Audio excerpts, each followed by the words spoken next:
사람이 나이를 먹는다는 건 몸이 먼저 늙는 게 아니라 마음이 조용해지는 일인지도 모르겠습니다. 예전엔 억울하면 억울하다고 말했고 서러우면 울기도 했는데 어느 순간부터는 그 모든 걸 혼자 삼키게 되더군요. 저는 올해 70입니다. 그리고 새해 동안 제 손으로 손주를 키웠습니다. 누가 시킨 건 아니었습니다.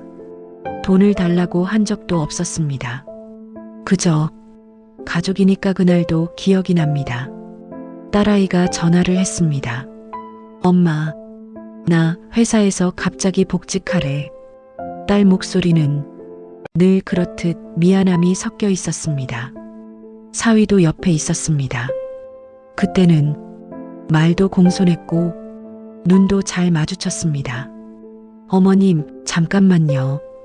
아이 어린이집 자리 날 때까지만 조금만 봐주시면 안 될까요?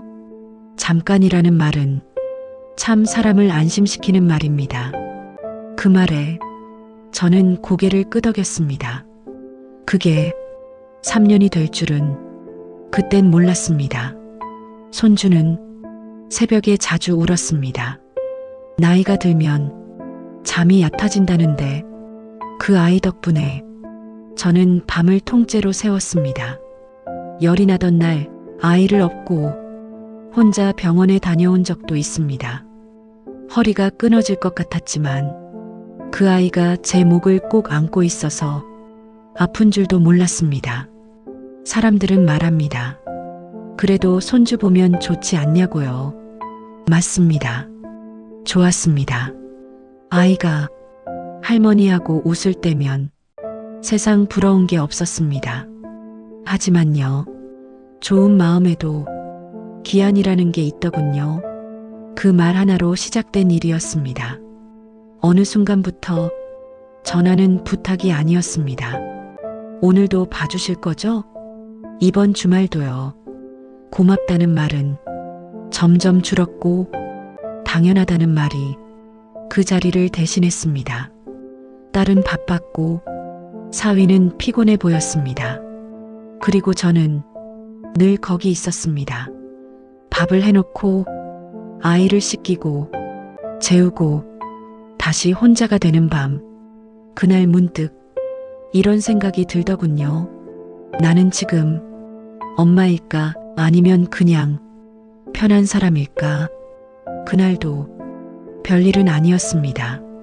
제가 감기로 몸이 안 좋아 하루만 아이를 봐주기 힘들다고 조심스럽게 말했을 뿐입니다. 그러자 사위가 한숨을 쉬며 말했습니다. 어차피 집에 계시잖아요. 그 말이 얼마나 가볍게 나왔는지 저는 아직도 기억합니다. 어차피 그 단어 하나에 제 지난 3년이 모두 묶여 있었습니다. 어차피 시간 많은 사람, 어차피 할 일 없는 사람, 어차피 써도 되는 사람. 그날 저는 아무 말도 하지 않았습니다. 그저 고개를 끄덕였습니다. 시니어가 된다는 건 그렇게 할 말을 삼키는 법을 배우는 일이니까요. 그날 밤 혼자 앉아 불도 켜지 않은 채 생각했습니다. 내가 돈을 받은 것도 아닌데, 내가 강요한 것도 아닌데, 그런데도 왜 이렇게 초라해졌을까요? 손주 옷을 개다 말고 눈물이 떨어졌습니다. 아이 옷 위에 눈물이 묻을까봐 급히 닦았습니다. 아이 잘못은 아니니까요. 늘 그렇듯 어른이 참아야 했습니다. 혹시 이 이야기를 듣는 분들 중에 저와 같은 분 계신가요? 가족이라는 이유로 당연해진 사람, 도와주다 사라진 사람.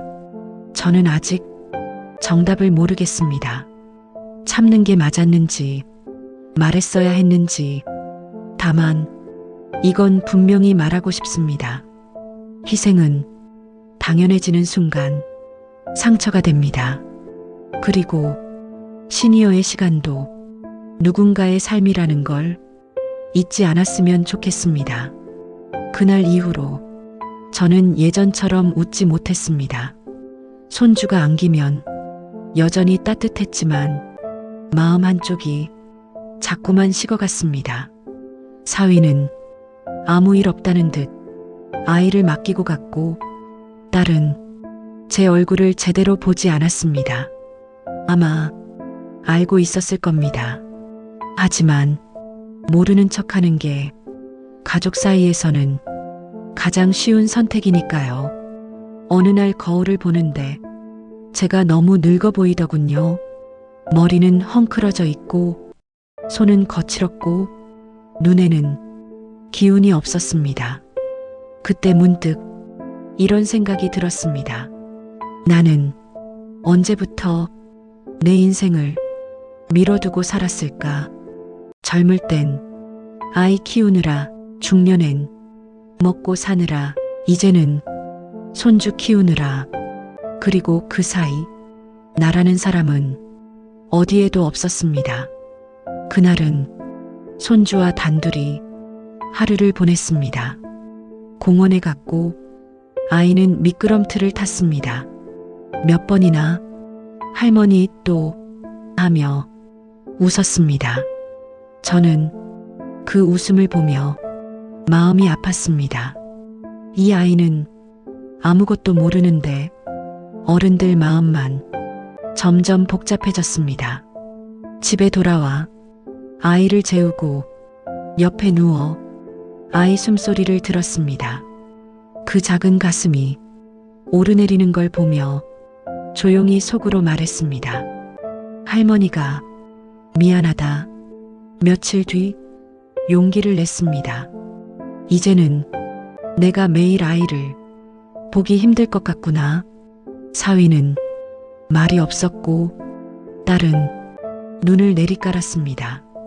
그때 사위가 또 한마디를 했습니다. 그럼 우리는 어떡하라는 거예요? 그 말에 저는 깨달았습니다. 아, 나는 사람이 아니라 대책이었구나. 그날 밤 잠을 이루지 못했습니다. 계속 생각했습니다. 내가 이기적인 걸까? 늙어서 고집만 부리는 걸까? 하지만 아침이 오자 몸이 먼저 말해주더군요. 허리는 더 아팠고 숨은 더 가빴습니다. 그리고 그때서야 알았습니다. 내가 먼저 나를 지켜야 한다는 걸. 그날은 손주를 안고 오래 안아주었습니다. 아이 머리에서 익숙한 냄새가 났습니다. 그 냄새를 평생 잊지 못할 것 같았습니다. 할머니, 내일 또 와? 그럼 또 보자.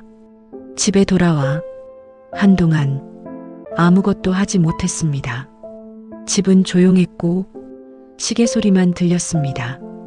그제야 비로소 제 숨소리가 들리더군요. 너무 외로웠습니다. 하지만 그 외로움 속에서 저는 다시 나를 만났습니다. 혹시 이 영상을 듣고 계신 분 중에 저와 같은 분 계시다면 이 말만은 꼭 드리고 싶습니다. 가족을 돕는 건 아름다운 일입니다. 하지만 그 도움 위에 당연함이 올라서는 순간 그건 사랑이 아니라 상처가 됩니다. 나이 들었다고 해서 시간이 남는 건 아닙니다. 우리의 하루도 누군가의 인생입니다. 그리고 이제 조용히 말할 수 있습니다. 나도 존중받아야 할 사람입니다.